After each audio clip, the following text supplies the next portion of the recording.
ክርስቲያንና ሕዝቦቿ ድንበር በአርሲ ሰቆቃና የቤተ ክርስቲያን ዝምታ የደወል ጥሪው ለምን ዘገየ?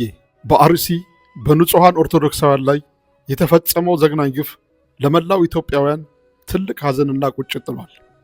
ሚሊዮኖችን በጉያዋ ያቀፈችውና በሀገሪቱ ትልቁን የሕዝብ ቁጥር የያዘችው ታላቋ የኢትዮጵያ ኦርቶዶክስ ተዋሕዶ ቤተ ክርስቲያን እንዲህ አይነት የከፋ ጥቃት ሲፈጸምባት የአመራር አባቶቿ የሕዝብን ቁጣ ወደ አደባባይ በማውጣት መንግስትን ተጠያቂ ማድረግ ለምን አልቻሉም? ሕዝባዊ ቁጣ መንግስትን ለሰላም እንዴት እንዲተጋ ያደርገው ነበር? በዚህ ቪዲዮ የሕዝብን ብሶትና ሊወሰዱ የሚገባቸውን እርምጃዎች በምክንያታዊነት እንተነትናለን። አይገርምም?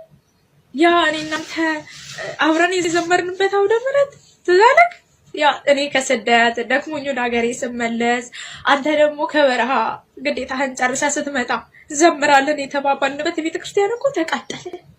እኛ የመዳም ቅመሞች ተሰብስበን በአንድ ላይ ማለት ነው ይሄ ላደረገ ሃሌሉያ በሉ የምንመሰገንበት እኮ የለም። ተቃጠለ እኮ ቤታችን ተቃጠለ።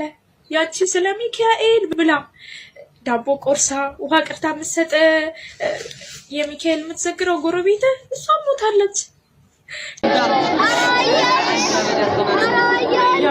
አብረህ ከበሮ ለመምታት የተሽቀዳደምከው ባልሆነ ነገር የተከራከርከው በሰንበት ትምህርት ቤት ምክንያት በቤተክርስቲያን ምክንያት የተጣላኸው ጓደኛክ በጣም የምትወደው ማለት ነው እሱም እኮ ሞተ። ሰላም ጤና ይስጥልኝ የዚህ ቻናል ተከታታዮች፣ ዛሬ የምንነጋገረው እያንዳንዳችንን ሰላም ስለነሳን ሌሊት እንቅልፍ ስለከለከልንና ልባችንን በሐዘን ስለሰበረው በአርሲ ምድር በንጹሃን ወገኖቻችን ላይ ስለተፈጸመው አሰቃቂ ግፍ ነው። ይህ ግፍ የሰብአዊነት ጥያቄ ብቻ ሳይሆን በታላቁ የኢትዮጵያ ኦርቶዶክስ ተዋሕዶ ቤተ ክርስቲያንና በተከታዮቿ ላይ የተሰነዘረ የከፋ ጥቃት ነው። ዛሬ የምንጠይቀው ግን አንድ ትልቅ ጥያቄ አለ።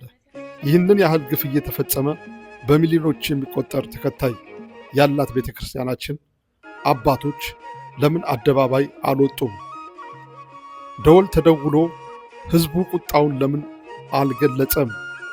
የቤተ ክርስቲያን ታላቅነትና የሕዝብ ቁጥር ኃይል ቁልጭ ያሉ ነጥቦችን በማጉላት ታሪካዊና ቁጥራዊ የበላይነት የኢትዮጵያ ኦርቶዶክስ ተዋሕዶ ቤተ ክርስቲያን በሀገራችን ካሉ ተቋማት ሁሉ በትልቅነቷ በተከታዮቿ ብዛት ቀዳሚ ሆነ። ይህ ማለት ግን ተቋሙ የመከላከልና ድምፅ የመሆን ትልቅ የሕዝብ ኃይል አለው ማለት አይደለም። የደወል ስልጣን በቤተ ክርስቲያን ባህል ደወል የሚደወለው ለጸሎት ብቻ አይደለም፣ ሕዝብን ለአደጋ ለሀገር መከላከያና ለጋራ ጥሪ ለመቀስቀስ ጭምር እንጂ።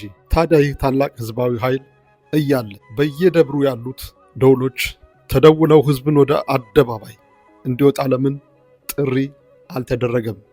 ብዙዎቻችን እንደምናምነው መንግስት ባለበት ሀገር ውስጥ ንጹሐን ዜጎች በሃይማኖታቸው ምክንያት ብቻ ሊታረዱና ሲሰደዱ ማየት ፍጹም ተቀባይነት የለውም። የሕዝብ ቁጣ የመንግስትን እንቅልፍ ያነቃ ነበር። የቤተ ክርስቲያን አባቶች ሕዝብን አስተባብረው በሰላማዊ መንገድ ግን በጠንካራ ቁጣ ወደ አደባባይ ግልብጥ ብለው መውጣት መንግስት ባለበት ሀገር እንዴት ይህ ይፈጸማል ብለው ቢጠይቁ ኑሮ መንግስት የሕዝብን ቁጣ በበቂ ሁኔታ አይቶ ለራሱ ሲል የሕዝብን ሰላም ለማስጠበቅ በትጋት ይነሳ ነበር።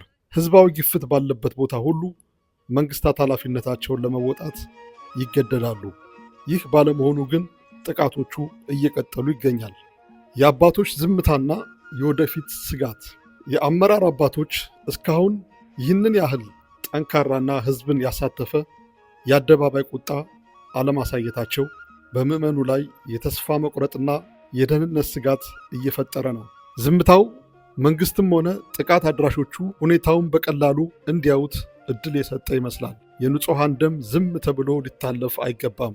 የቤተ ክርስቲያን አባቶች ከጸሎት ባለፈ የሕዝባቸውን ደህንነት ለማስጠበቅ በተግባር የሚታይ መንግስትን የሚያስገድድ ጠንካራ ድምፅ ሊሆኑ ይገባል። ክቡራን ተመልካቾቻችን በአርሲ የተፈጸመው ግፍ የሚያስተኛ አይደለም። እኛም ብንሆን ይህንን ሐሳብ ይዘን ዝም ልንል አይገባም። እናንተ የቤተ ክርስቲያን አባቶች ደወል ደውለው ሕዝብን ወደ አደባባይ ማውጣት፣ ቁጣቸውን መግለጽ ነበረባቸው የሚለውን ሐሳብ ትደግፋላችሁ? ይህ ቢሆን ኑሮ መንግሥት ሰላምን ለማስከበር ይገደድ ነበር ብላችሁ ታምናላችሁ? ሐሳባችሁን በኮሜንት መስጫው ላይ አስፍሩልኝ። ቪዲዮውን ላይክ እና ሼር በማድረግ ድምፅ ለሌላቸው ወገኖቻችን ድምፅ እንሆን። ሰብስክራይብ በማድረጋችሁ እንዳትረሱ። ሰላም